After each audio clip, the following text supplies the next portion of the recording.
ശബരിമലയെ കഴിഞ്ഞ 2018 കാലയളവിൽ സുപ്രീം കോടതി വിധി വരുന്നതും അതുമായി ബന്ധപ്പെട്ട് ശബരിമലയെ മുൻനിർത്തി ഇവിടെ വർഗീയത പടർത്താൻ ശ്രമിച്ചതുമായ ഒരു ചിത്രം അവിടെ നിലനിൽക്കുന്നുണ്ടല്ലോ. ആ ഒരു സമയത്ത് ശബരിമല എന്ന് പറയുന്നത് മറ്റു ക്ഷേത്രങ്ങളെ പോലെയല്ല, ജാതിമത ഭേദമന്യേ എല്ലാവർക്കും കയറി ചെല്ലാവുന്ന ഒരിടം എന്നുള്ള നിലക്ക് മതേതരത്വത്തിൻ്റെ ഒരു പ്രതീകം കൂടിയാണ് ശബരിമല ക്ഷേത്രം എന്ന് പറയുന്നത്.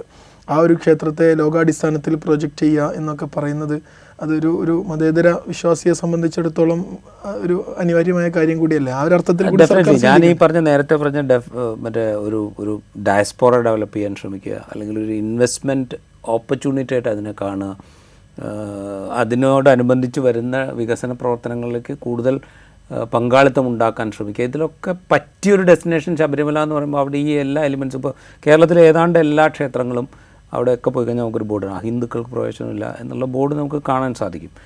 ഇപ്പോൾ നമ്മുടെ ഗുരുവായൂർ യേശുദാസിന് പാടണം എന്ന ആഗ്രഹം ഉണ്ടായിട്ട്, യേശുദാസിന് കയറി തൊഴണം എന്ന ആഗ്രഹം ഉണ്ടായിട്ട് ഇതുവരെ നടക്കാത്തൊരു സ്ഥലമാണ്. പക്ഷേ ശബരിമല അങ്ങനെയല്ല. യേശുദാസിന് എപ്പോൾ വേണമെങ്കിൽ പോകാം, ഒരു പ്രയാസമില്ല. അമിതാഭ് ബച്ചന് പോകാം, ആർക്കും പോകാം. അത് മാത്രമല്ല അവിടെ വാവരുടെ പള്ളിയുണ്ട്, അല്ലെങ്കിൽ വാവരുടെ ഒരു സാന്നിധ്യം അവിടെയുണ്ട്, അല്ലെങ്കിൽ അങ്ങനെ വിശ്വസിക്കുന്നുണ്ട്. അവിടെ ആളുകൾ പോയി പ്രാർത്ഥിക്കുന്നുണ്ട്. അപ്പോൾ ഇങ്ങനെ ഒരു വിവിധ വിഭാഗങ്ങളെ ഏകോപിപ്പിച്ച് നിർത്തുന്ന ഒരു കേന്ദ്രം എന്നുള്ളതിൽ ഡെവലപ്പ് ചെയ്യാൻ പറ്റിയൊരു സ്ഥലം കൂടിയാണ്. ഇതിലേറ്റവും പ്രധാനപ്പെട്ട ഒരു ഇവൻറ്റ് ശബരിമലയുമായി റിലേറ്റ് ചെയ്ത ഏറ്റവും പ്രധാനപ്പെട്ട ഒരു ഇവൻ്റായ പേട്ടതുള്ളൽ നടക്കുമ്പോൾ അവിടെ എരുമേലിയിലൊരു മുസ്ലിം പള്ളി അവിടുത്തെ ഒരു പ്രധാനപ്പെട്ട കേന്ദ്രമാണ്. അപ്പോൾ അങ്ങനെ പല നിലയ്ക്ക് ഇതിനെ കണക്ട് ചെയ്യാൻ സാധിക്കും. ആ നിലയ്ക്ക് ഡെവലപ്പ് ചെയ്യാൻ പറ്റിയൊരു പ്രോജക്റ്റാണ് ശബരിമല എന്ന് പറയുന്നത്. ആ നിലയ്ക്ക് ഇതിനെ പോസിറ്റീവായി കാണണം. പക്ഷേ അതിൻ്റെ രാഷ്ട്രീയം ഒരു പ്രശ്നം തന്നെയാണ്, അതില്ലാന്ന് നമ്മൾ പറഞ്ഞുകൂടാ. ആ രാഷ്ട്രീയം ഇപ്പോൾ ഉന്നയിക്കുന്നത് UDFും BJP ആണ്. അവർക്ക് സത്യം പറഞ്ഞ് ഇത് ഉന്നയിക്കാനുള്ള ധാർമ്മികമായ യാതൊരു അവകാശവുമില്ല. ഇതിനു മുമ്പ്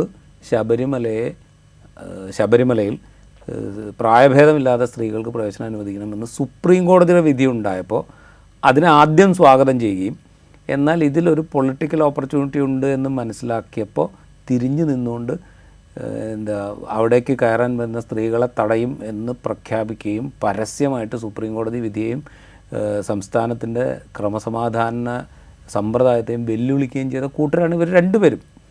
അത് UDF ആണെങ്കിലും കൊള്ളാം, കോൺഗ്രസ് ആണെങ്കിലും കൊള്ളാം, BJP ആണെങ്കിലും കൊള്ളാം.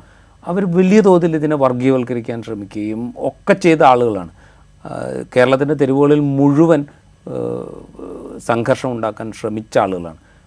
അതിനൊറ്റ ഉദ്ദേശം ഉണ്ടായിരുന്നുള്ളൂ, അവർക്കിത് സ്ത്രീകൾ അവിടെ പ്രായഭേദമില്ലാതെ കയറിയുകൊണ്ട് പ്രത്യേകിച്ച് എന്തെങ്കിലും നഷ്ടം ഉണ്ടായിട്ടില്ല, ഇതിനൊരു പൊളിറ്റിക്കൽ ഓപ്പർച്യൂണിറ്റിയാണ് എന്ന് മനസ്സിലാക്കിയത് കൊണ്ട് മാത്രമാണ് അവരന്ന് ആ പ്രശ്നം ഉണ്ടാക്കിയത്. അപ്പോൾ അന്ന് ആ പ്രശ്നം ഉണ്ടാക്കിയ ആളുകൾ ഇപ്പോൾ ആഗോള അയ്യപ്പ സംഘത്തെക്കുറിച്ച് രാഷ്ട്രീയം കളിക്കുന്നത് എന്ന് പറഞ്ഞ് വേവലാതിപ്പെടുന്നതിൽ ഒരു കാര്യമില്ല. അത് കുറച്ചുകൂടെ സ്മാർട്ടായിട്ട് ഇപ്പോൾ ഇവർ കളിക്കുന്നു എന്നുള്ളതേ ഉള്ളൂ. ആ കളിക്കും ദോഷമുണ്ട് എന്നുള്ളത് വേറെ പ്രശ്നം.